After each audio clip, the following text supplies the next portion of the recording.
വചനം 10 വാക്കർത്ഥം വ അന്ന ലാ നദ്രി നാം അറിയുകയില്ല എന്നും നമുക്കറിഞ്ഞുകൂടാ എന്നും അശർറുൻ തിന്മയോ ദോഷമാണോ ഉരീദ ഉദ്ദേശിക്കപ്പെട്ടിരിക്കുന്നു ബിമൻ ഫിൽ അർളി ഭൂമിയിലുള്ളവരിൽ ഉള്ളവരെ കൊണ്ട് അം അറാദ അതല്ല ഉദ്ദേശിച്ചിരിക്കുന്നുവോ ബിഹിം അവരെക്കൊണ്ട് അവരിൽ റബ്ബുഹും റഷദ അവരുടെ റബ്ബ് നേർവഴി നന്മ وَأَنَّا لَا نَدْرِي أَشَرٌّ أُرِيدَ بِمَنْ فِي الْأَرْضِ أَمْ أَرَادَ بِهِمْ رَبُّهُمْ رَشَدًا ഭൂമിയിലുള്ളവരിൽ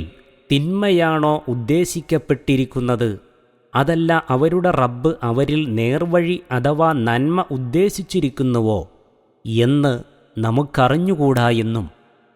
വചനം 11 വാക്കർത്ഥം വ അന്ന നാം ആകട്ടെ എന്നും മിന്ന നമ്മിലുണ്ട് അസ്വാലിഹൂന സദ്വൃത്തർ നല്ലവർ വമിന്ന നമ്മിലുണ്ട് താനും ദൂനദാലിക്ക അതുകൂടാതെയും അതല്ലാത്തവരും അതിനു താഴെയും കുന്ന നാം ആയിരിക്കുന്നു അത്വറായിക്ക പല മാർഗങ്ങൾ ഖിദദ വിഭിന്നമായ ഛിന്നഭിന്നമായ وَأَنَّا مِنَّا الصَّالِحُونَ وَمِنَّا دُونَ ذَلِكَ كُنَّا طَرَائِقَ قِدَدًا നാം ആകട്ടെ നമ്മളിൽ സദ്വൃത്തന്മാരുണ്ട് അതല്ലാത്തവരും നമ്മിലുണ്ട്. അതെ, നാം വിഭിന്ന മാർഗങ്ങളായി തീർന്നിരിക്കയാണ് എന്നും അവർ പ്രസ്താവിച്ചു. വചനം 10, 11 എന്നിവയുടെ വിശദീകരണം.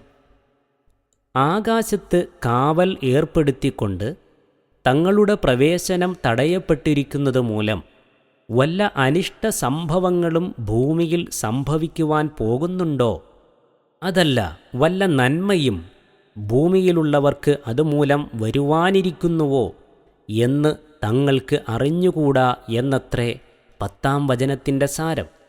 മിക്ക വ്യാഖ്യാതാക്കളും പറയുന്നതും അങ്ങനെയാണ്. ഒരു പക്ഷേ 11-ാം വചനത്തിൽ അവർ ചൂണ്ടിക്കാട്ടിയതുപോലെ ഭൂവാസികളിൽ കുറേ നല്ലവരുണ്ടെങ്കിലും അവരിൽ നന്നല്ലാത്തവരും വിഭിന്ന മാർഗങ്ങൾ സ്വീകരിച്ചവരും ഉള്ള സ്ഥിതിക്ക് അവർക്ക് വല്ല ആപത്തും നേരിടുമോ ഇല്ലേ എന്നറിഞ്ഞുകൂടാ എന്നും ഉദ്ദേശ്യമാകാം. അതുമല്ലെങ്കിൽ പ്രവാചകന്മാരുടെ നിയോഗത്തിനു ശേഷം സമുദായം ദുർമാർഗം കൈവിടാതെ ശഠിച്ചു നിൽക്കുമ്പോൾ അവരിൽ പൊതുശിക്ഷ അനുഭവപ്പെടാറുള്ളതുപോലെ നബി തിരുമേനി സ്വല്ലല്ലാഹു അലൈഹി വസല്ലമയുടെ സമുദായത്തിലും വല്ല ശിക്ഷയും സംഭവിക്കുമോ എന്ന് ജിന്നുകൾ സംശയിച്ചതാണെന്നും വരാം. അല്ലാഹു അഅലം. ഏതായാലും വളരെ കരുതലോടും മര്യാദയോടും കൂടിയാണ് ജിന്നുകൾ ഈ വാചകം ഉപയോഗിച്ചിരിക്കുന്നത് എന്ന് കാണാം.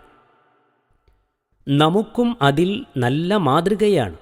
നോക്കുക, തിന്മയെപ്പറ്റി പറഞ്ഞപ്പോൾ ഉദ്ദേശിക്കപ്പെട്ടിരിക്കുന്നുവോ ഉരീദ എന്ന് കർത്താവിനെ വ്യക്തമാക്കാതെ അവരുടെ റബ്ബ് ഉദ്ദേശിച്ചു എന്ന് പറയാതെയും നന്മയെക്കുറിച്ച് പറഞ്ഞപ്പോൾ അവരുടെ റബ്ബ് ഉദ്ദേശിച്ചു അറാദ ബിഹിം എന്ന് കർത്താവിനെ വ്യക്തമാക്കിക്കൊണ്ടുമാണല്ലോ അവർ പറഞ്ഞത്. എല്ലാ ഗുണവും ദോഷവും ഭൂമിയിൽ സംഭവിക്കുന്നത് അല്ലാഹുവിങ്കൽ നിന്നാണെങ്കിലും ദോഷങ്ങളുടെ കാരണം സൃഷ്ടികളിൽ നിന്ന് ഉത്ഭവിക്കുന്നതാണെന്ന തത്വമാണ് ഇതിൽ അന്തർഭവിച്ചിരിക്കുന്നത്. അതുകൊണ്ടാണ് തിന്മയെ അല്ലാഹുവിനോട് ചേർത്തു പറയാതിരിക്കുന്നത്.